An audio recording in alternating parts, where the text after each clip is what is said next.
চেষ্টা করছিস? তো শিখানি দেখিস নি ওই ক্যামেরায় মুখ দেখানোর ফলটা ওর কি হলো? অন্ধকারের মধ্যে বাগানে বসেছিল একা।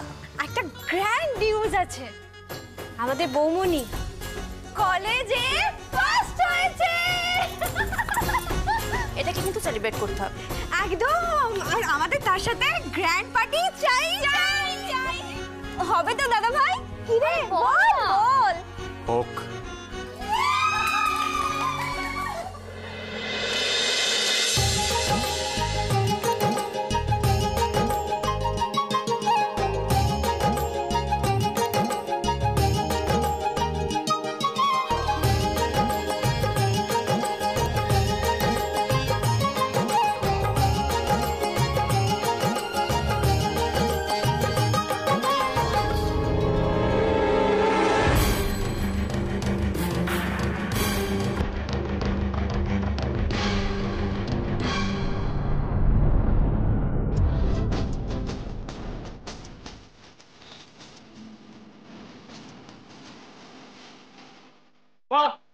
পানিতে পার্টির অ্যারেঞ্জমেন্ট দারুণ হয়েছে দেখছি। হ্যাঁ রে, আজকে তোকে অন্য কোথাও পার্টি করতে যেতে হবে না। হ্যাঁ, এরকমই বাড়ির মধ্যে হোক না মাঝে মাঝে, তাহলে বাইরেও যেতে হবে না আমাকে। কিন্তু বাড়ির অনুষ্ঠান তো তোদের কাছে জাস্ট একটা স্বাদ বদল, রোজ রোজ কে পোষাবে? তোদের না সব কিছুতে বাড়াবাড়ি জানিস। আরে বাবা, আনন্দ করতে এমনিই কর, নতুন বউ ফার্স্ট হয়েছে বলে এত ফুর্তি করার কি আছে? কেন সব কথা বলছিস রে মেজ? কোনো একটা কারণে বাড়িতে একটা কিছু হচ্ছে, তাতে তুই খুশি নোস? শোনো দিদি ভাই, আমার না এত আদিক্ষেতা পোষায় না জানো। কেন আমাদের বাড়িতে তো আরো বাচ্চা কাচ্চা রয়েছে, কই ওদের কারোর জন্য তো এরকম উৎসব হয়নি কোনোদিন বাড়িতে। এই বাড়িতে কেই বা কোন দিন ফার্স্ট হয়েছে মেজদি?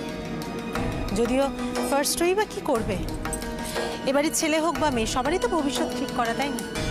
মেয়েরা বিয়ে করে সংসার সামলাবে আর ছেলেরা বড়দার দল ভারী করবে। জানিস যখন তখন এসবের বানিয়েছে কি? কোন সাহসে পার্টি হচ্ছে এখানে? কেন, সবার মতেই তো পার্টিটা হচ্ছে, সবাই তাই খুশি।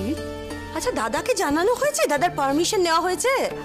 তুই কেন এসব কথা বলছিস রে মেজো? ছোটরা সবাই মিলে আনন্দ করছে, করুক না। করুক করুক দিদি ভাই, কিন্তু দাদাকে যেন আবার কারণটা বলতে যেও না, তাহলে কিন্তু তোমাদের সকলের কপালে দুঃখ আছে। অবশ্য এই সমস্ত দাদাকে না জানি করে এমনিও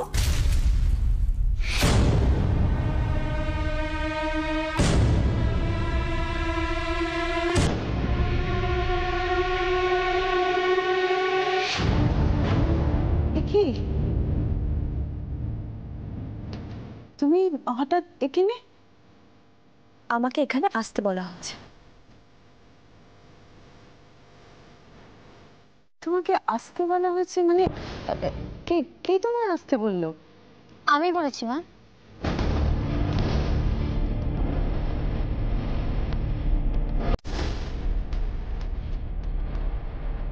আমি ওকে বলেছিলাম এখানে গুঞ্জনকে নিমন্ত্রণ করার জন্য।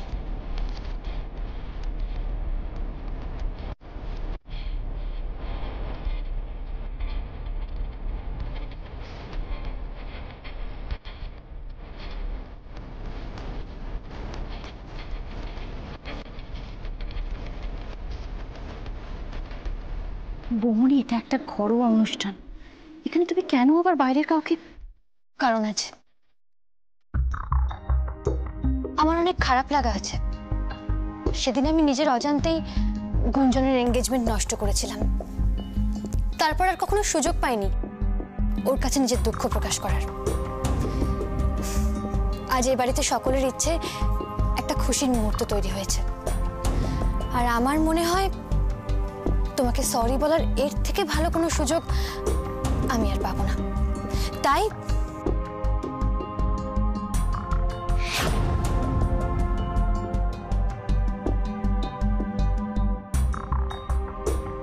এসবের দরকার ছিল না চারু। পিছন ফিরে তাকাতে আমি ভালোবাসি না। সো যেটা হয়ে গেছে সেটা হয়ে গেছে। সেই সময় কিছু খারাপ লাগা ছিল ঠিকই, কিন্তু এখন আর নেই। আর এই ব্যাপারটা আমার আর মিহিরের, আমরা সেটা মিটিয়ে নিয়েছি।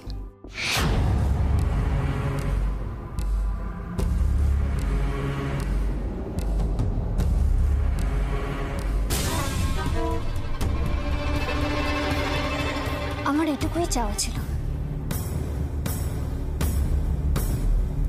যাকে একটা সামান্য ব্যাপারে এরা কি আয়োজন করেছে দেখেছো? আরে এসব কিছুই না বৌমনি, পার্টি যদি আমি জানতাম এখানে হচ্ছে, পুরো বাড়িটাকে না ক্লাব বানিয়ে দিতাম, ক্লাব। বাড়িটা বাড়ির মতোই ভালো লাগে সূর্য। আর হ্যাঁ, আমার এই ভালো রেজাল্ট তো আর কোনো কাজে লাগবে না, তবে এই মুহূর্তটুকু মনে থেকে যাবে।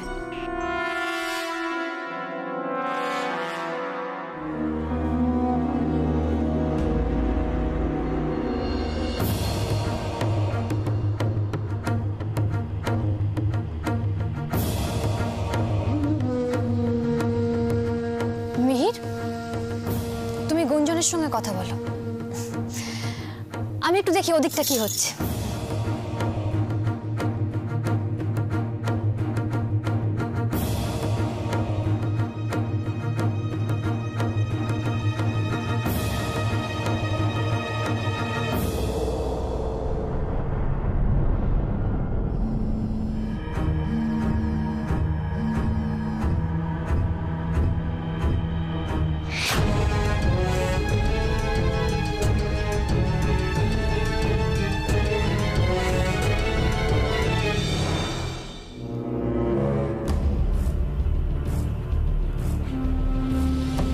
আমার উপর একটু ভরসা রাখতে পারলে না? তোমার ওয়াইফ আমাকে একটা ওয়ার্ম ওয়েলকাম করলো, আর তুমি এই জিনিসগুলো করো বলেই তো সব নষ্ট হয়ে যায়। এতটুকু ধৈর্য নেই কেন তোমাদের? তোমাদের মানে? গুঞ্জন, তুমি কি চাও আমি এখান থেকে চলে যাই? না না, তার কোনো দরকার নেই।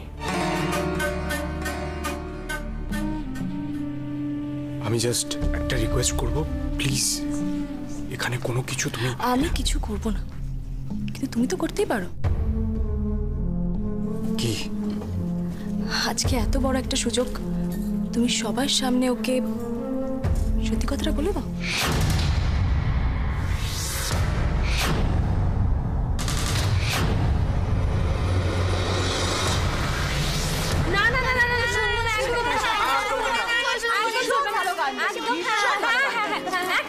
যার অনারে পার্টি তাকেই শুরু করতে হবে। সবাই যখন এত করে বলছে তখন করো না একটা গান মা, যা খুশি। আমারও একটা কথা আছে, সেটা হলো ওই আমি ভয় করবো নাটা নয়, অন্যরকম কিছু প্লিজ। ঠিক আছে ঠিক আছে, প্রেমের গান হোক তাহলে, ভালোবাসার গান, যেটার অভাব আছে আমাদের এ বাড়িতে, তাই তো? করো।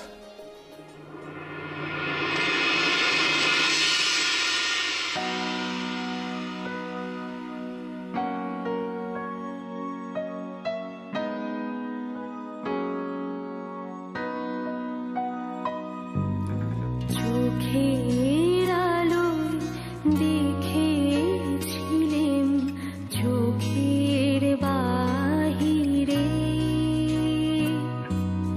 চোখের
আগেও একবার এখানে এসে ফিরে গেছে।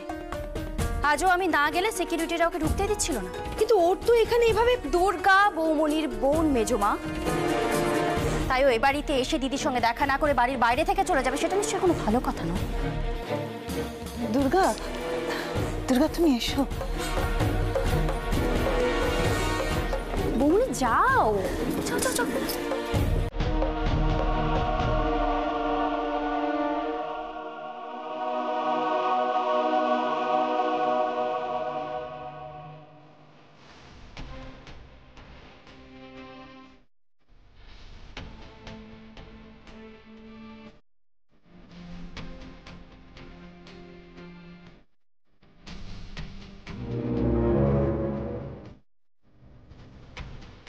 দুর্গা, তুই আমার সঙ্গে দেখা করতে এসেছিস? আমি ভাবতে পারছি না। আর আমিও ভাবতে পারছি না। এখানে এসে আমি এসব দেখব। এখানে এরা আমার ফার্স্ট হওয়াটাকে উৎসবের মতো করে পালন করছে, কিন্তু বল এসবের তো এখন আর কোনো। তুই ভালো আছিস দেখে আমি খুব খুশি হয়েছি। বিশ্বাস কর, আমি সব সময় চেয়েছি তুই সব রকম করে ভালো থাক। কিন্তু কিন্তু কি জানিস দিদিয়া, কোনো একটা জায়গায় দাঁড়িয়ে আমার মনে হয়েছিল যে তুই এই বাড়িতে সোনার খাঁচায় বন্দি। হয়তো হয়তো প্রত্যেকটা দিন, প্রত্যেকটা মুহূর্ত তুই কুড়ে কুড়ে শেষ হয়ে যাচ্ছিস। তুই একদম ঠিক বলেছিস চুটকি, ঠিক বলেছিস। এই সোনার খাঁচায় এমন একটাও জায়গা নেই যেখান দিয়ে নিঃশ্বাস নেওয়া যায়। এখানে যা দেখছিস সব আসলে কিছুটা মুহূর্ত, অনেক খারাপ হয়ে থাকার চেষ্টা মাত্র। আর আমাদেরও, তাই না? কোথায় আমি এতটা ঝুঁকি নিয়ে আমার অসুস্থ বাবাকে বাড়িতে রেখে এসেছি তোকে এখান থেকে নিয়ে যাব বলে, আর তুই?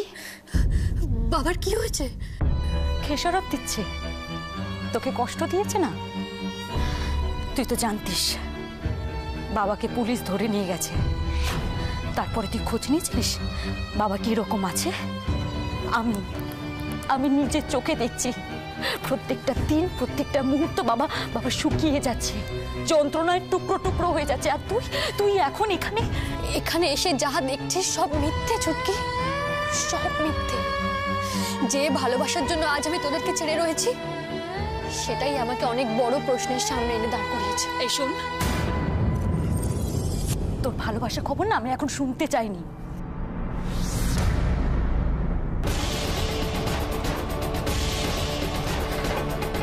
আমি আমার বাবা, আমার মা, আমার দিদিয়াকে আগের মতো ফিরে পেতে চাই। আমি আর কাউকে হারাতে চাই না দিদিয়া, আমি আর কাউকে হারাতে চাই না। আমার থেকে অনেক বড় শিক্ষা হতে চুটকি। আমার আর কোনো পিছুটান নেই। আমি যাব তোর সাথে, আমি যাব। আমি বাবার কাছে গিয়ে বাবার পায়ে ধরে ক্ষমা চাইতে চাই। হ্যাঁ চুটকি। দাঁড়াও চারু,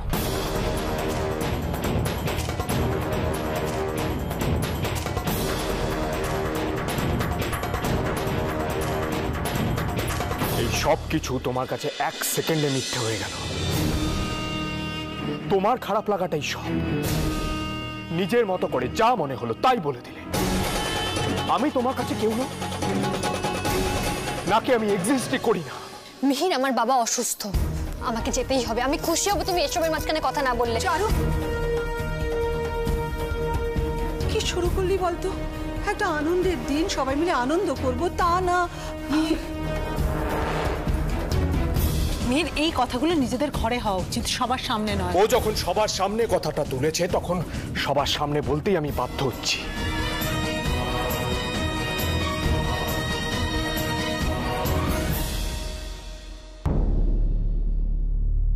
আমি শুধু তোমাকেই ভালোবাসি চারু।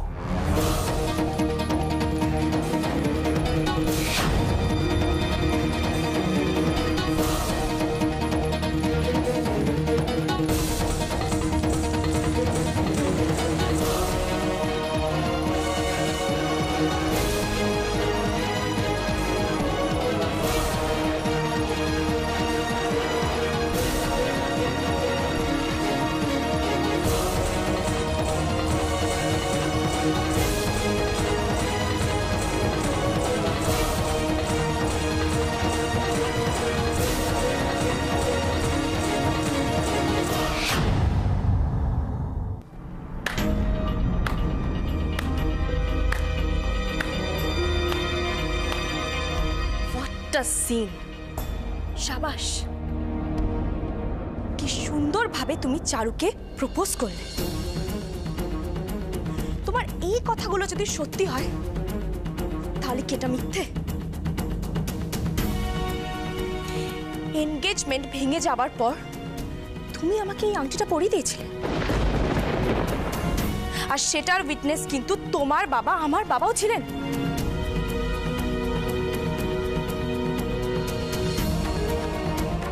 সত্যিটা কি জানো গুঞ্জন? এই আংটিটা তোমাকে পরিয়েছিলাম আমার বাবার কথায়। বাবাই কিনেছিলেন, বাবাই বলেছিলেন তোমাকে পড়াতে। আর আমি তো বাবার 10 টাকা যেভাবে করি সেভাবেই করেছিলাম। এসবের মানে কি মিহির? সেটা বাবাকে জিজ্ঞেস করো, উনিই ভালো বলতে পারবেন।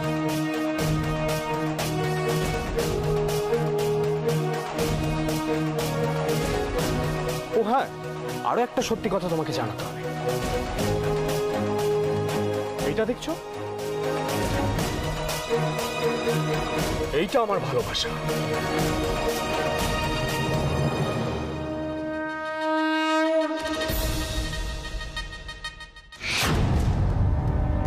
এই রিংটা ওকে আমি পড়াতে চেয়েছিলাম আমাদের বিয়ের অনেক আগে, কিন্তু ও রিফিউজ করেছিল। হয়তো এর মধ্যে কোনো মিথ্যে ছিল না বলেই ও ফিরে এসেছে আমার কাছে।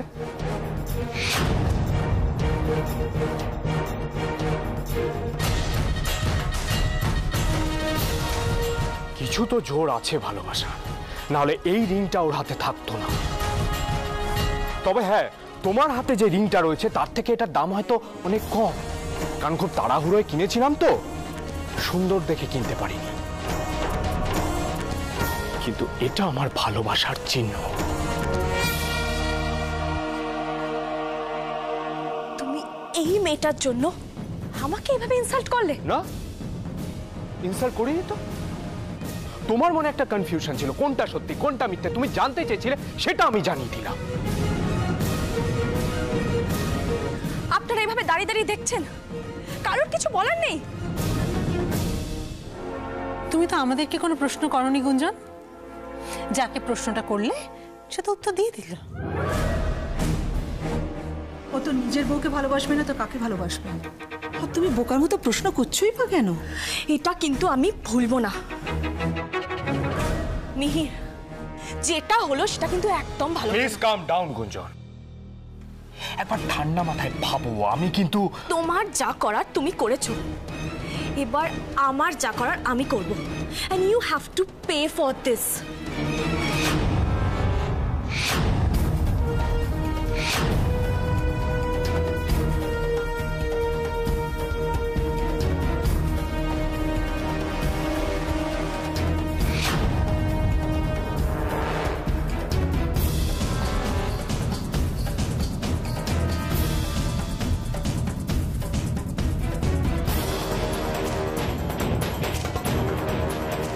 মেয়েটা চলে গেল, কিন্তু ও কি কোনো ভুল কথা বলেছে? ও তো সত্যি কথা বলেছে। মিহির তো নিজেই ওকে আংটিটা কেন পরিয়েছিলাম সেটা আমি বলেছি কাকিমুনি।